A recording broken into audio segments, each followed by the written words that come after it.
Just before landing, she noticed the pilot's hands were not controlling the yoke. Something else was. Sarah Chen sat frozen in seat 1 for it, watching the cockpit door hang slightly open. Through the gap, she could see the pilot's hands resting motionless on his lap. The yoke moved on its own, smoothly adjusting as the plane descended through thick clouds. Her heart hammered against her ribs. Someone else was flying this plane. Or something else. Before we dive in, what time are you listening? Where are you from? Drop a comment below and tell me.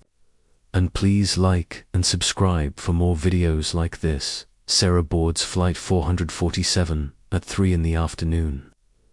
She settles into her window seat and watches the ground crew load the final bags. The plane is half empty. Only about 60 passengers scattered throughout the cabin. She prefers it this way. Less noise, less chaos. She opens her laptop to finish the presentation that is due tomorrow morning. Her boss expects perfection. Her boss always expects perfection. The engines roar to life. The flight attendant demonstrates the safety procedures. Sarah barely looks up from her screen. She has flown this route between Seattle and San Francisco dozens of times. Nothing ever changes. Nothing ever goes wrong. The plane taxis to the runway. The acceleration pushes her back into the seat. They lift off smoothly. The city shrinks below them until it disappears beneath a blanket of clouds. She works for an hour. Her eyes grow tired from the screen's glare. She closes the laptop and decides to stretch her legs. The seatbelt sign is off. Most passengers are sleeping or reading. She stands and walks toward the back of the plane. That is when she notices it. The cockpit door is not fully closed. It hangs open by about 3 inches. Unusual, pilots always keep that door locked and sealed. She knows this. Everyone knows this. After all, the security changes over the years. She slows her pace as she walks past the galley. Her angle shifts. Through the narrow opening, she can see inside the cockpit. The pilot sits in the left seat. His hands rest on his thighs, not on the controls, not on the yoke. The yoke moves by itself. Small adjustments. Smooth corrections. The plane banks slightly to the left. The yoke turns. The pilot does not touch it. His hands do not move. Sarah stops walking. Her mouth goes dry. She stares at the gap in the door. This cannot be right. Someone has to be flying the plane.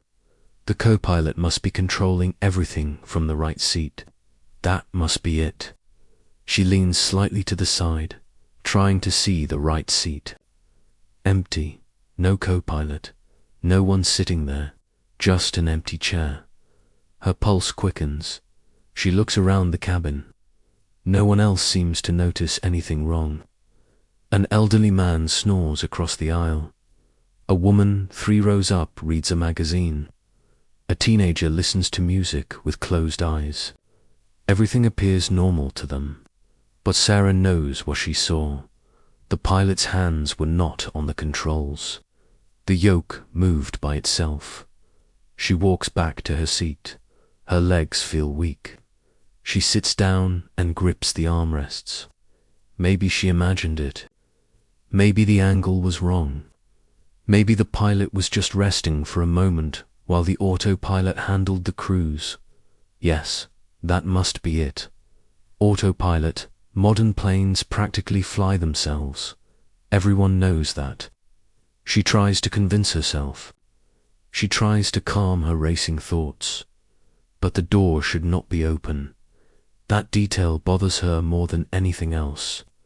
Why would the cockpit door be open during flight? She pulls out her phone. No signal at this altitude. She considers pressing the call button for the flight attendant. But what would she say?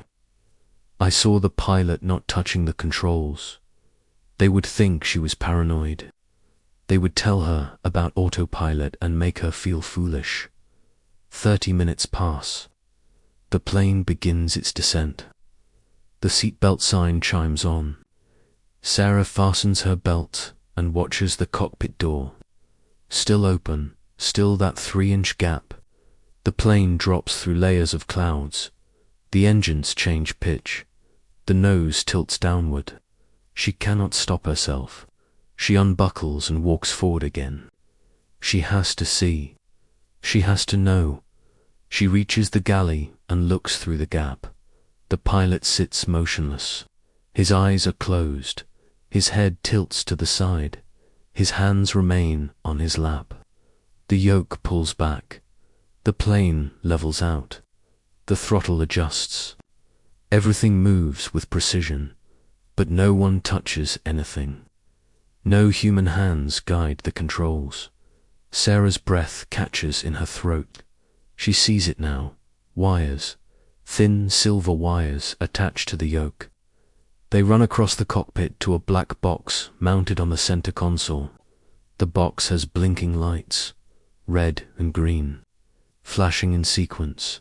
More wires connect to the throttle, to the pedals, to every control surface in the cockpit. This is not autopilot. This is something else, something installed, something hidden. A flight attendant appears from the back galley. She is young, maybe 25, with her hair pulled into a tight bun. She sees Sarah standing there.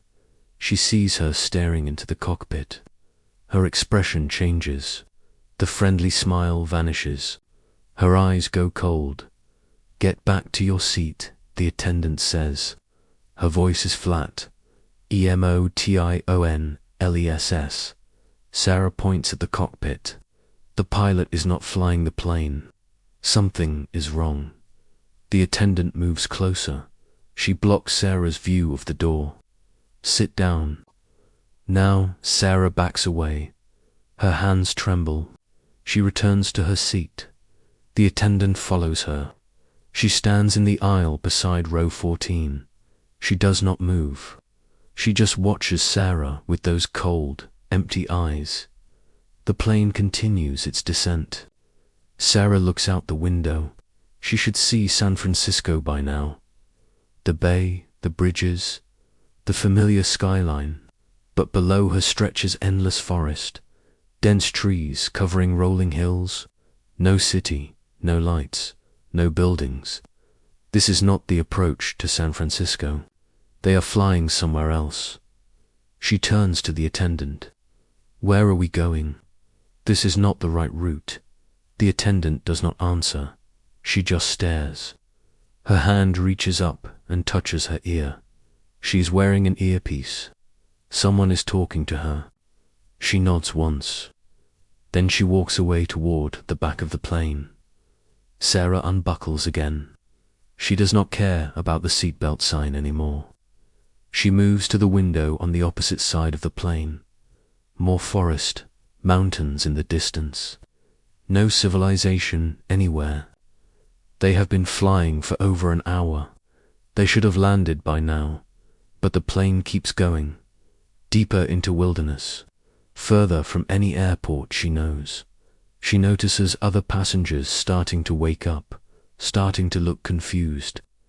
A man in a business suit checks his watch. He frowns. A mother with 2 children peers out her window. She looks worried. The elderly man who was snoring sits up straight.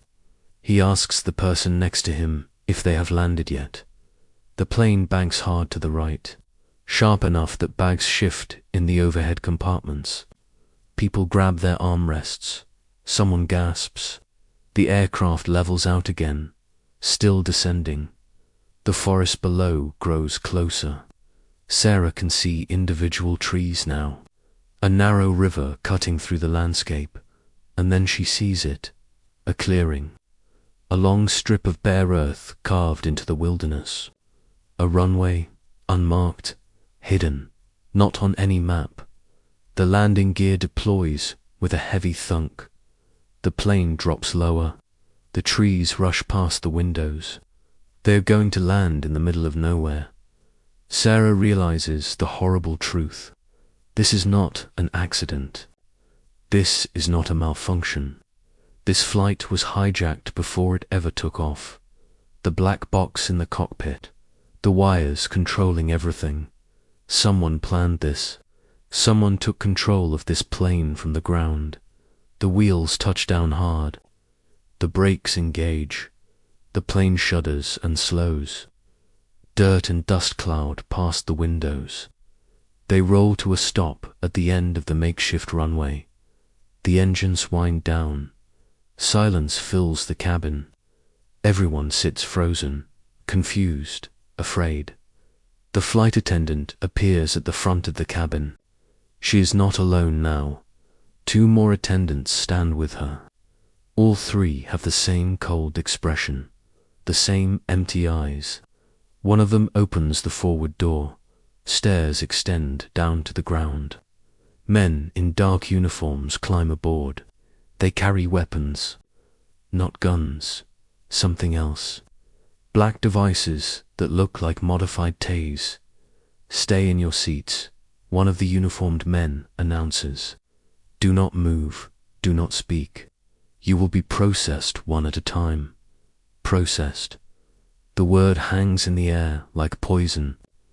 Sarah's mind races. She thinks about every news story she has ever read, every conspiracy theory, human trafficking, organ harvesting, ransom schemes. What do these people want? Why did they bring a commercial flight to a hidden runway in the wilderness? The uniformed men move through the cabin. They check each passenger. They scan their faces with handheld devices. They take their phones, their laptops, anything electronic. When they reach Sarah, one of them stops. He looks at his device. Then he looks at her face. He says something into a radio. 2 more men appear. They tell her to stand. She stands on shaking legs. They take her laptop, her phone, her bag. They escort her toward the front of the plane. She looks back at the other passengers. Some are crying. Some sit in shock. The elderly man tries to stand up. One of the uniformed men pushes him back down. Hard, Sarah is led down the stairs. The air outside is cold and damp. Pine trees tower around the clearing. She sees vehicles parked near the tree line, black vans with tinted windows. More uniformed men standing guard. This operation is massive, professional. These people have resources. They have planning. They have complete control. They walk her toward one of the vans. She tries to speak, tries to ask what is happening. One of the men tells her to be quiet. They open the van's back door. She expects to see a dark, empty cargo space, but inside is equipment, computers, monitors. A man sits at a console. He turns to look at her. He is older, maybe 50, with grey hair and sharp features. Sarah Chen, he says. Software engineer. Works for Nexus Systems. Access to level 9 security clearance. You are exactly who we need. Sarah's blood turns to ice. They know her name. They know where she works. They know her security level. This is not random. They did not hijack this flight by accident. They targeted it. They targeted her. The man continues talking. Your company develops aerospace security systems. You have access to encryption protocols, access to override codes. We need that information. You are going to give it to us. Sarah shakes her head. I cannot. Those systems protect hundreds of aircraft, thousands of flights. If you compromise them, people will die. The man smiles. It is not a kind smile. People are already dying, Miss Chen. You just do not know it yet. Your choice is simple. Help us or join them. One of the uniformed men pushes her into the van. She stumbles inside. The door slams shut behind her. The man at the console types something on his keyboard. A screen lights up. It shows a live feed. Another airplane, a passenger jet flying over an ocean. She recognizes the airline logo on the tail. That flight has 317 people on board, the man says. Right now, we control it, just like we controlled your flight. We can land it safely, or we can put it in the ocean.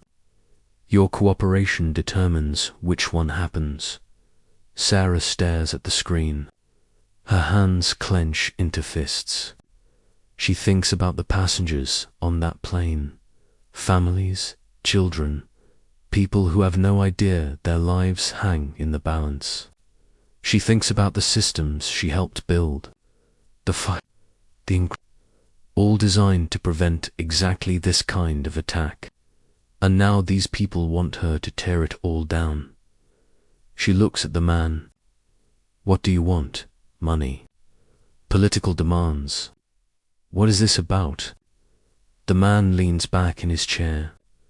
This is about control, Miss Chen. True control. For decades, governments and corporations have held the keys to global infrastructure, transportation, communication, power grids. They decide who travels, who connects, who has access. We are taking those keys. We are building a new system, one that cannot be shut down, cannot be stopped, and you are going to help us do it. Sarah realizes the scope of what they are planning. This is not about one flight, not about one company. They want to hack the entire aviation system. Every commercial aircraft, every private jet, every plane in the sky. They want the ability to control where they go, when they land, whether they crash. Ultimate power over global travel. She shakes her head again. I will not help you kill people. The man shrugs. Then we start with Flight 892, 317 lives, gone, and then we move to the next plane, and the next. We will keep going until you change your mind, or until we find someone else with your access. Either way, we get what we want.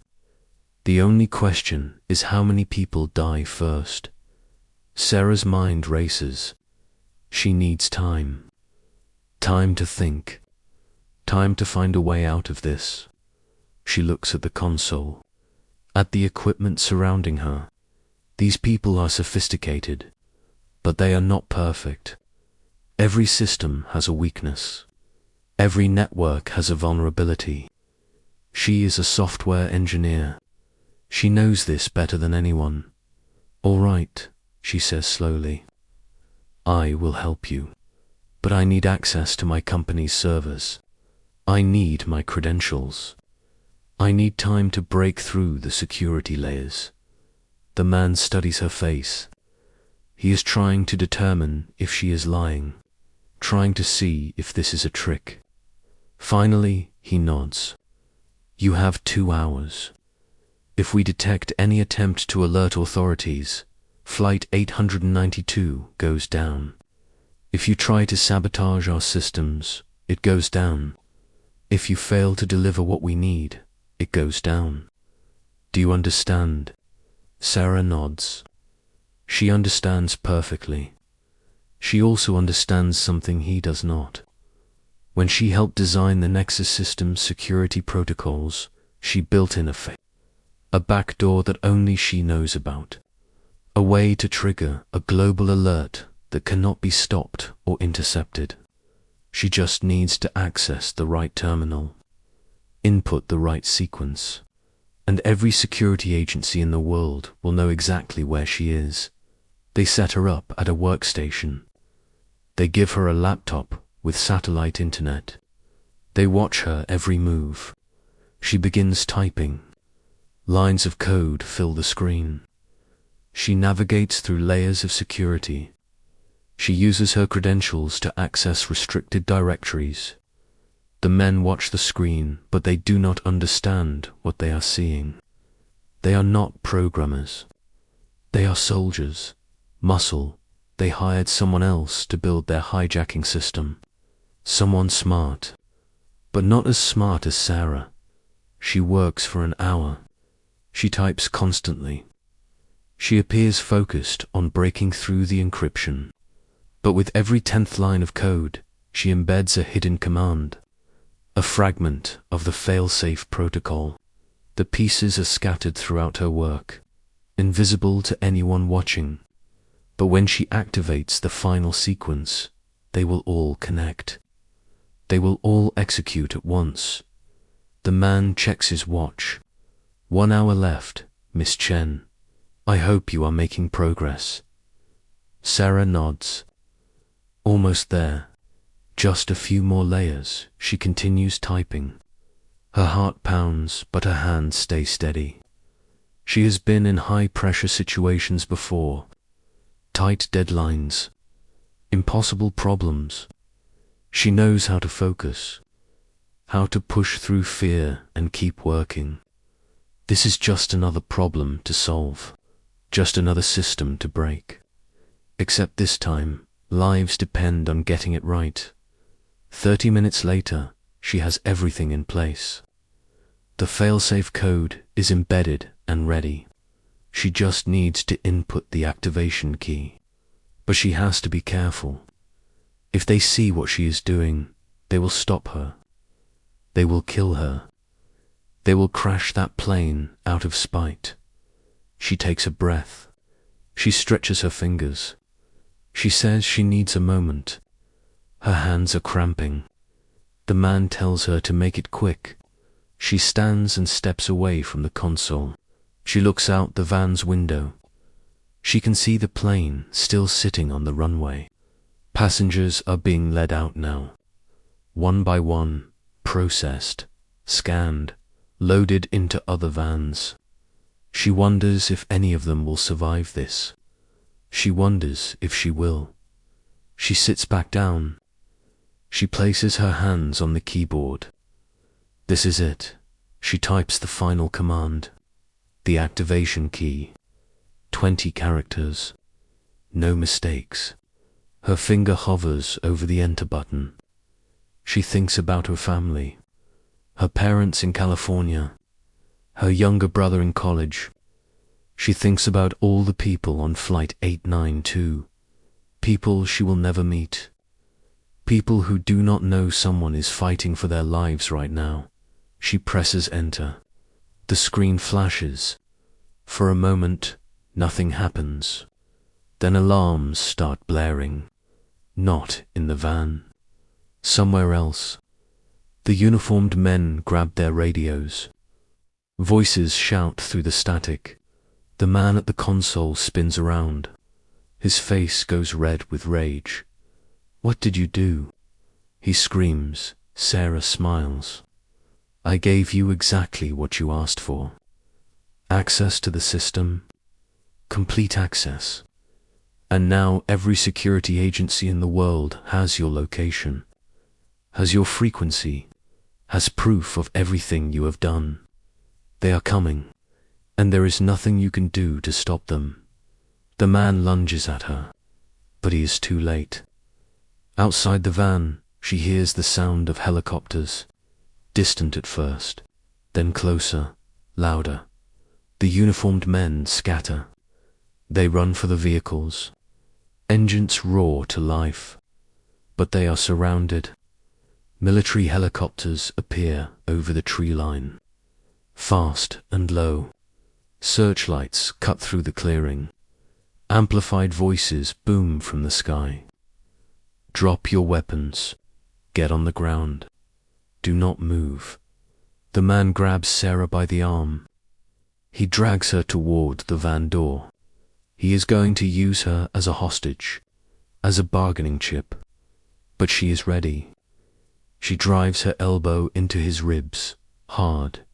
He gasps and loosens his grip. She twists free and runs. Out of the van, Across the clearing, toward the trees, gunfire erupts behind her. Not from the helicopters, from the uniformed men. They are firing at the military. A full assault. A final desperate attempt to escape. Sarah dives behind a fallen log. Bullets rip through the bark above her head. She covers her ears. The sound is deafening. She hears explosions. She sees flashes of light. The battle lasts less than 3 minutes. Then silence. Heavy, complete. She waits. She does not move. She barely breathes. Someone calls her name. A voice she does not recognize. Amplified through a speaker. Sarah Chen, if you can hear me, stay where you are. Help is coming. You are safe. She stays behind the log. Minutes pass. Then she hears footsteps. Boots crunching on dirt and pine needles. A soldier appears. American military. He lowers his weapon when he sees her. He speaks into his radio. Target located. Civilian, unharmed. They help her to her feet. They wrap a blanket round her shoulders. They walk her back to the clearing. The scene is chaos. Uniformed men on the ground in restraints. The van surrounded. The plane's passengers being evacuated by military personnel. Sarah sees the elderly man from the flight. He is crying, but he is alive. The mother with her children, all safe. They made it. A woman in a dark suit approaches Sarah. She identifies herself as Agent Torres with the FBI. She says Sarah's failsafe triggered a response from 6 different agencies. They triangulated the location in minutes. They deployed tactical teams immediately. Because of Sarah's quick thinking, they stopped this operation before it could expand, before more planes could be hijacked, before more people could be hurt. What about Flight 8? Sarah asks. The plane they were threatening. Agent Torres smiles. We diverted it the moment we got your signal. It landed safely in Honolulu 20 minutes ago.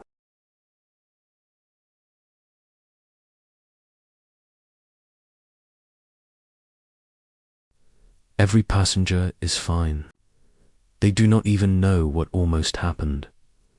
Sarah feels her legs give out. Agent Torres catches her, helps her sit down on the ground. The adrenaline is wearing off.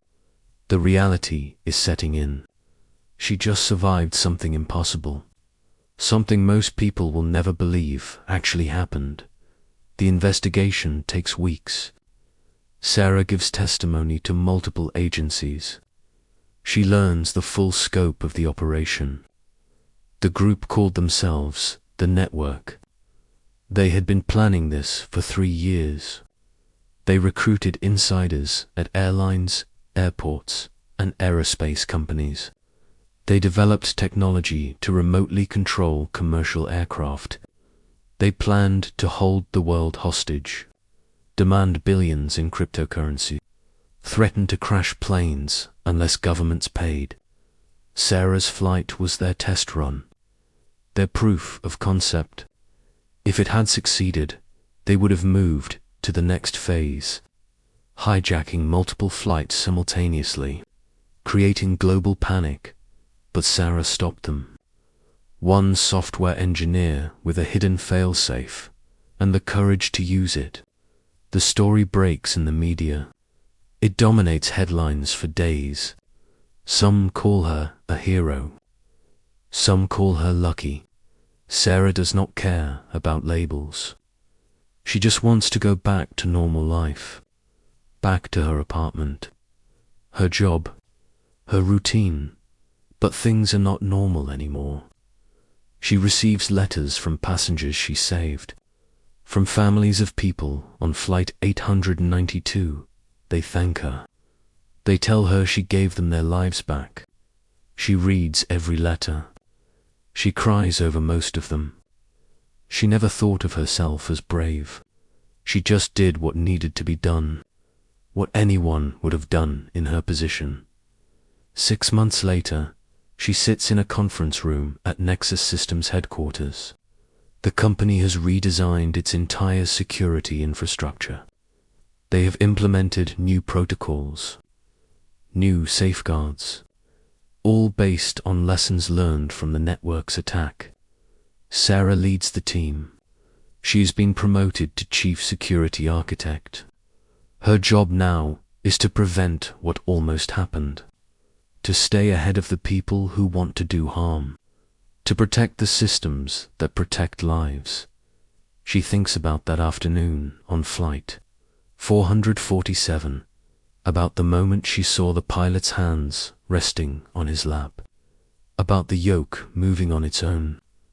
That single observation changed everything.